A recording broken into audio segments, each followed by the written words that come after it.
listening to Have You Ever Wondered?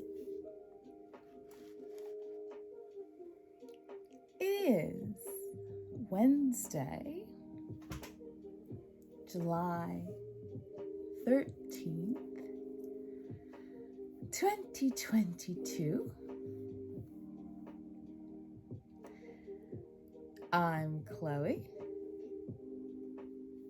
and the title of today's episode is Let's Talk Prog.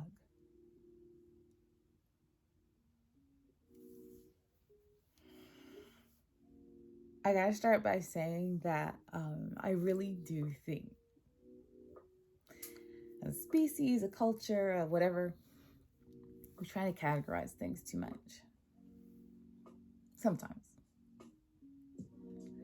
I get it, that's how our brains work, and how they were made to work.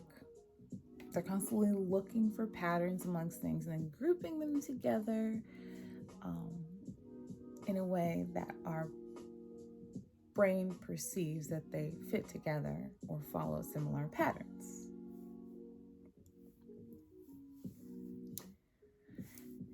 But of all the things that we categorize, people and art are the two things that I would most like to see categorized less. Honestly, I think both should be more left to the evaluation, analysis, and enjoyment of the individual who is experiencing them.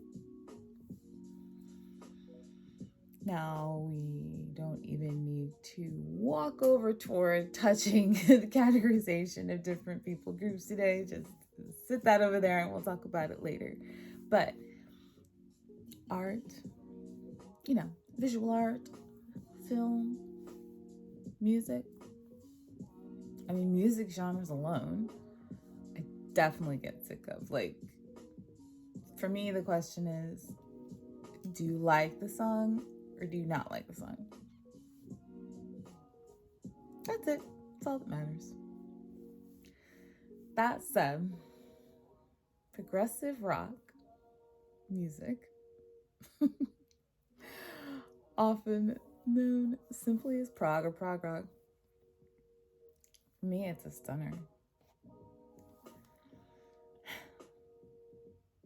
Another note.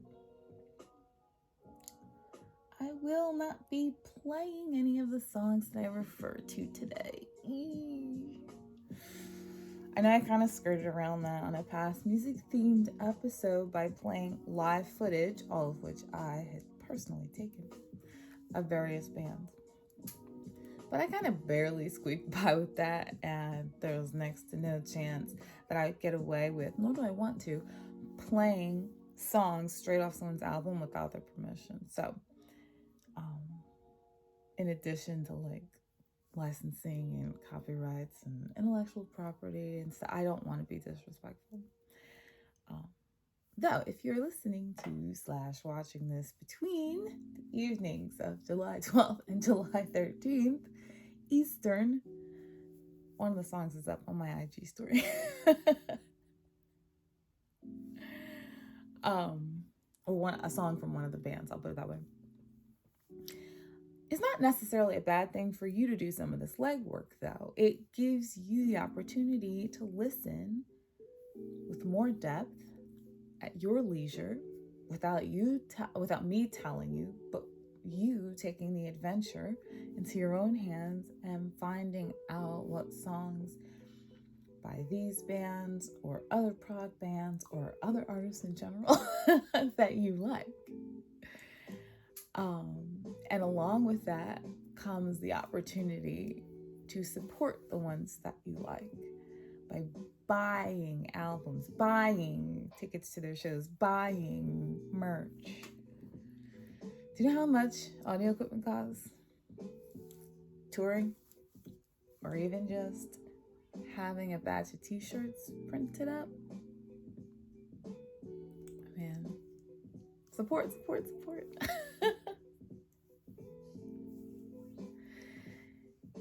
I mean, you know what I'm saying.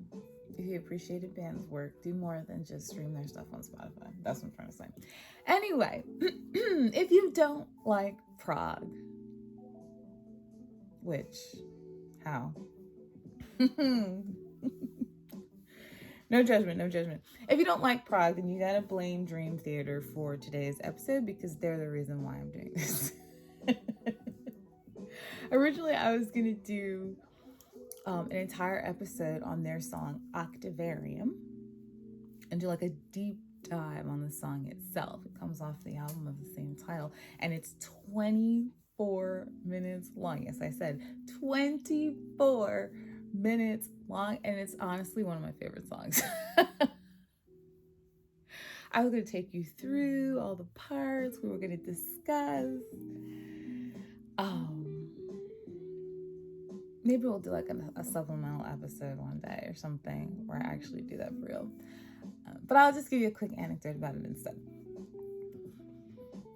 When I kind of stopped being holiday-ish, Christmas was one of the first ones to go. And so I wasn't really listening to Christmas music anymore. Didn't miss it that much, still don't. And there's really only one album of Christmas music that I listen to with any kind of regularity, and I don't wait for Christmas to listen to it. I listen to it all year round. I actually just had it on the other day. But some years back, I was out Christmas shopping, and I had earbuds in because I was blocking out the inescapable pipe through the ceiling Christmas music that every store plays at that time of year. And Octavarium came on the playlist I was listening to. And it was so epic doing my Christmas shopping to this song. So whenever I hear it now, years later, in the back of my mind, I think, oh, Christmas music. And I remember that day. It was cool. I will say this, although 24 minutes is not the longest song ever written or released, the other bands I'm about to mention actually also have songs within that range as well. It's a lot longer than the 2 to 4 minute parameters of song length that you're probably used to. And so you might be thinking, oh man, 24 minutes is a bit indulgent, isn't it? It's not though. Not with this one. You don't have to take my word for it, but I'm telling you, every time I listen to this song, I get to the end of the 24 minutes and I'm almost surprised that it's already over. Go figure. There are 5-minute songs that don't do that for me. I've been like halfway through, I'm like, can I skip this? But Octavarium is not one of those. It's a journey worth taking. Oh, and they have other songs too. Here's John Petrucci from Dream Theater. When you're writing progressive music, how do you strike a balance between conveying emotion, but then also bringing out the technicality that we see in Dream Theater?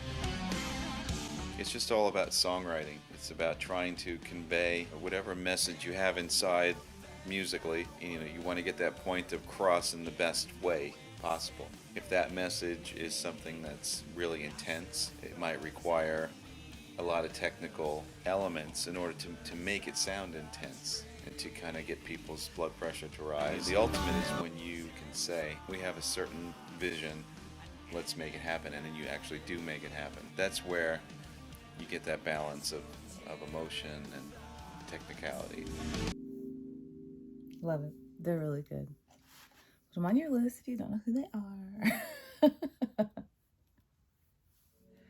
I'm just giving you a quick highlight today. Just like 3 quick bands and outs. The next one is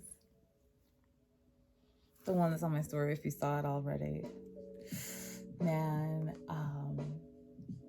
Yes has been one of my favorite bands since I was a child, literally, like early elementary school childhood, like we're talking. that's probably because when you're young, a lot of your music taste is shaped by the adults around you. And my father used to play their music in the house a lot. But of their entire discography, their album 90215 is the one that holds the most nostalgia for me. Now, very popular music and very good music do not always occupy the same position on the Venn diagram, if you know what I mean. But in this case, they do. 90215 is probably, yes, his most well-known album. It is also lyrically, harmonically, melodically, rhythmically, enchanting. I think that a lot with prog music, though,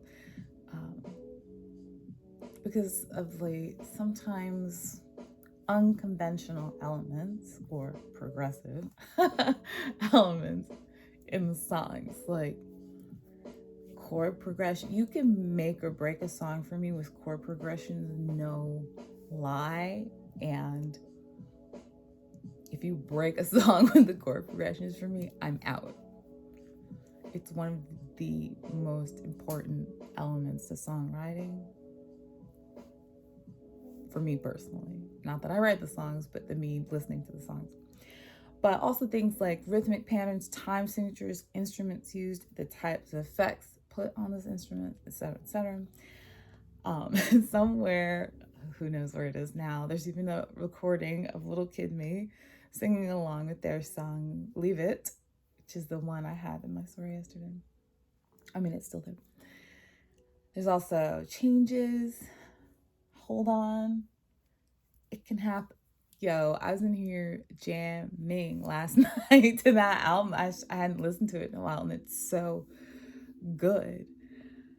But also from that album, the very first track is perhaps the song of theirs that most people know the best, even if they don't know that it's by them. It's called Owner of a Lonely Heart. Started singing it, and we kind of got the lyrics together, and the chorus was always there, Owner of a Lonely Heart. It was something that Trevor had written. And when I started singing these little bits here and there, I came into the studio as Trevor Horn was mixing it, and I said, if that is not a hit record, I don't know what is. And I'm never that sure what is a good hit record. But that, when he was mixing it, it was very loud in the studio, obviously. And then the solo came, and I said, this is a hit record, man. You know? He was not wrong. That was John Anderson, by the way.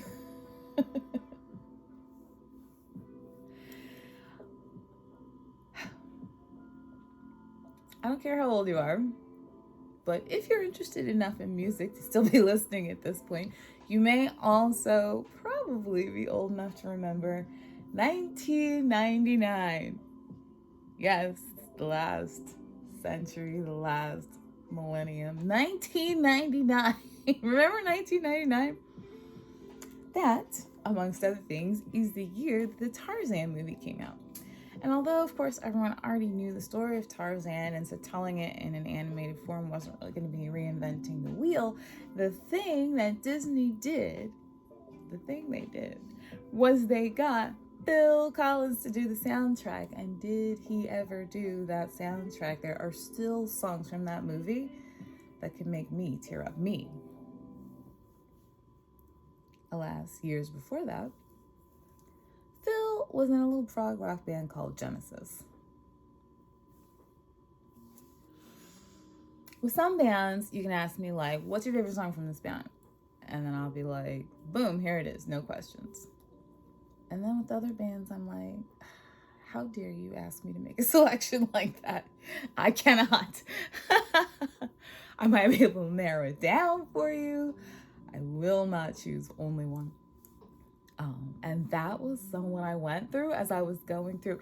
I really just, because I'm trying to keep it relatable for you guys, I really was just going through their two most well-known albums that Genesis made, which are Invisible Touch and We Can't Dance. One made in the 80s, one made in the 90s.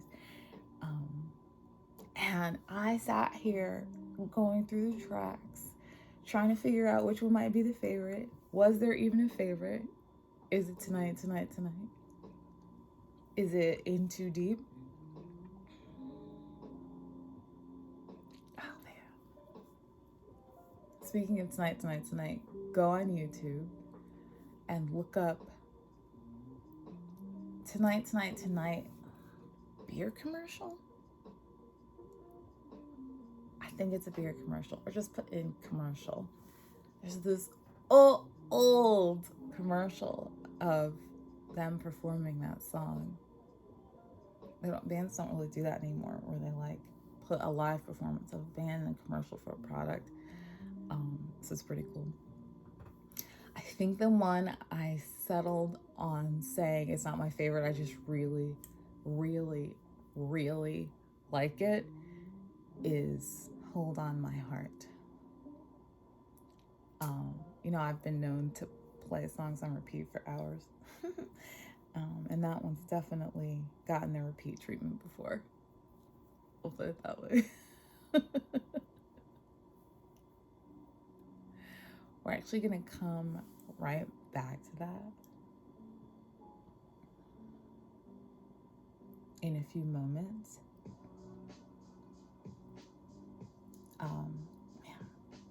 I wish I could play it for you. That's what I was going to say. Of all the songs I mentioned, with all the bands I mentioned, if you only go look up one, don't go look up one, go look up all of them, but also go look up Hold On My Heart first.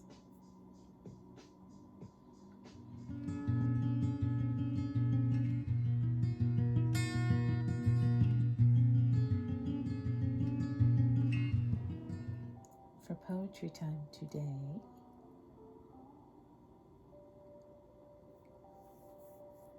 I'm going to read you excerpts, not the entire thing, from Hold On My Heart.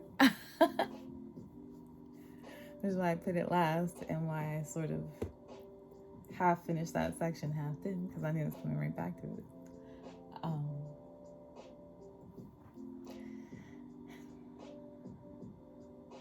I don't want to read the whole thing. I'll do a little bit. We still have to do that episode on song lyrics being poetry.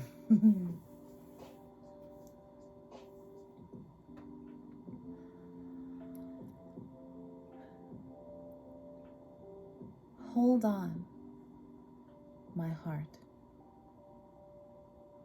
Just hold on to that feeling. We both know we've been here before. We both know what can happen. Hold on, my heart, 'cause I'm looking over your shoulder. Please don't rush in this time. Don't show her how you feel. Hold on, my heart. Throw me a lifeline. I'll keep a place for you, somewhere deep inside. Hold on, my heart. Please, tell her to be patient, 'cause there has never been a time that I wanted something more.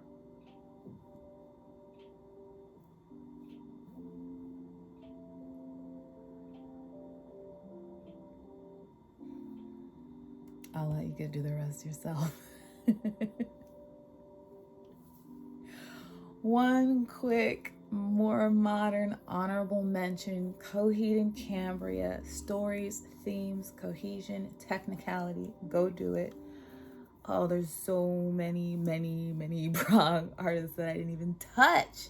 They're just all sitting over there in a pile. Go dig through the pile. It's so much fun. It's a smorgasbord for your ears and for your mind. The way some of these songs are written. Oh my goodness. Music is an incredible thing. Take some time with it today, you know? Why not for a Wednesday? I'm actually going to do some more later. I had so much fun last night. I'll see you tomorrow.